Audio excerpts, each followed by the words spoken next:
Ishibon and Gunu in the house, back with another bang on episode. Well, in this episode, I am going to share with you the most bizarre news that has actually come out in football community. Yes, it's very bizarre. I mean, related to any stuff I've heard about Arsenal Football Club or any person connected to Arsenal Football Club. This is the weirdest news that I've actually come across, and that is a very funny story. So yes, not only this, we're going to discuss about a lot of other things as well. A small brief update that Alex Lacazette has opened up. Ian Wright opens up that the three players that literally turned it around for the first time since 2015 that Arsenal have won an away game at the King Power Stadium. Um, so yes, so if you seek daily Arsenal content, best place to be. Consider subscribing and hitting that bell icon. So without any further ado, let's just jump into it. The Mirror claim Barcelona presidential candidate Joan Laporta has an agreement in place with Hector Bellerin's representatives to try to negotiate a deal with Arsenal that would see the right back return to his former club. Now, it's a strong possibility that that could happen. That Joan Laporta, I've actually, this has been, I think, for the third time that I'm reporting in a video that Joan Laporta has actually said it, him being a presidential candidate, and I believe it's going to be the 7th of March where the elections are going to take place. I may be wrong, 7th or 11th of March, there is an election in Barcelona for the new president. So, yes, so his priority is to bring Hector Bellerin back at home. Moving on, so Ian Wright has picked out three Arsenal players after the impressive win at Leicester. He has hailed the performances of Granit Xhaka, Nico Pepe, and Willian after Arsenal's 3-1 victory at Leicester City on Sunday afternoon. So Arteta was under pressure after leaving Saka, Aubameyang, Partey, Gabriel Martinelli, and Rob Holding on the bench, but he came out of it. So Ian Wright actually tweeted out, Xhaka, Willian, and Pepe, well done at Arsenal. Well done, Arsenal. Well done, Arteta. Wish Harvey Barnes a speedy recovery. Yeah, same here. I mean, I also wish him. But also, there was somebody who actually had a tongue-in-cheek moment. It was Piers Morgan. So when the lineup came out, this is how he reacted. He tweeted out, Saka, Partey, and Aubameyang all on the bench against Leicester. Wrong call, Arteta. This is a 6-point game. We should be putting out our best team from the start, or have we given up on top four? But soon he had to admit his mistake because Arteta got the 3 points with the lineup that he actually came up with. So swallowing his pride, Morgan again tweeted out after the game. He says, super performance by Arsenal, totally vindicating Arteta's team selection and making me look like a complete numpty. Great to see Pepe and Willian really turn up today. Congrats, Arteta. Bold decisions, well rewarded. So yes, it's that kind of a situation wherein Mikel Arteta was unreal there, and yep, that is what that happened. So moving on. So why? Well, Martin Odegaard's a touch of class, ladies and gentlemen. Despite putting in a good performance against Benfica, Martin Odegaard was strangely singled out for criticism by Martin Keown in the BD Sport studio ahead of the match. He said, I think he's also another project which we haven't got time for now. There's no time to lose. You have to win games of football, and he's not ready yet. He's demonstrated that. I think there's a player there somewhere underneath all of that. He's got flashes of real quality, but Smith Rowe is ready to burst into that position. So I'd simply put him back in that position.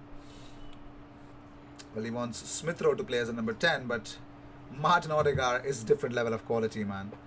Moving on, so John Barnes has given a brutal assessment of Hector Bellerin amid Paris Saint-Germain interest. He says, I would not want a player like Hector Bellerin at Paris Saint-Germain. Wow, that is brutal.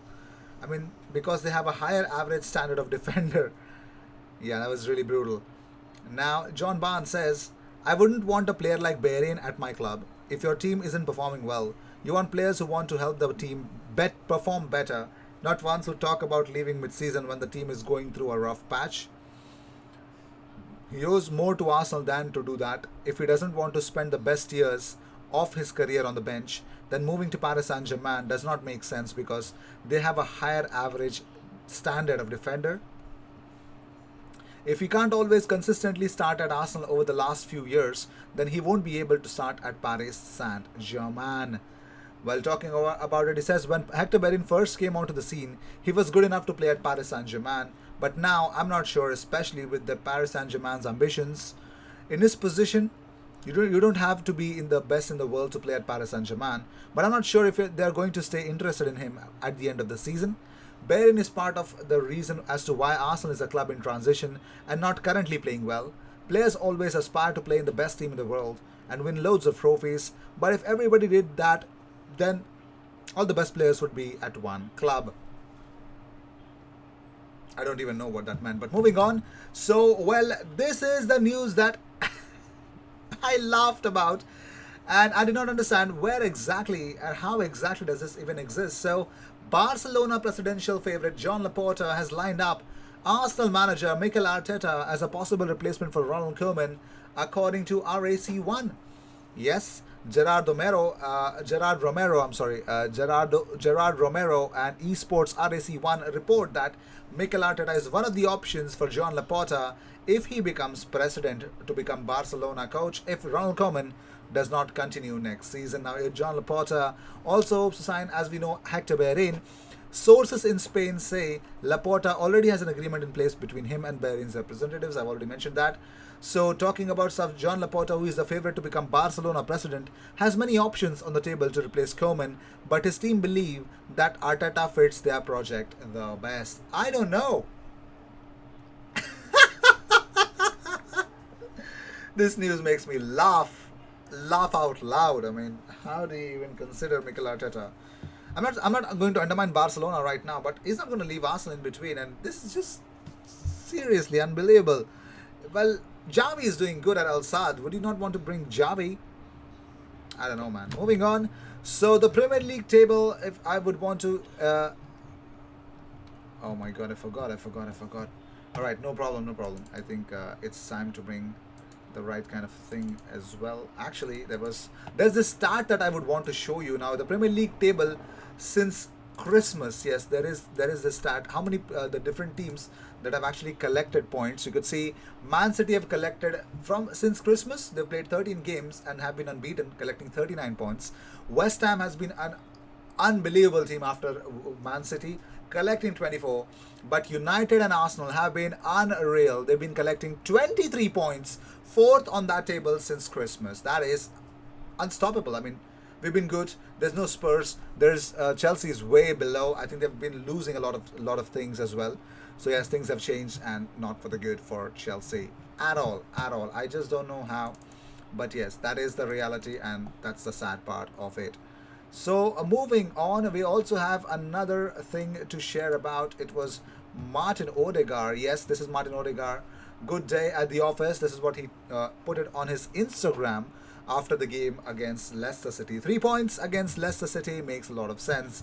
Now, moving on, so talking about Smith Rowe's injury, Arteta's final comments are, he says, I'm concerned because for Emil to come out and say, I cannot continue playing. It should be something related to his hip.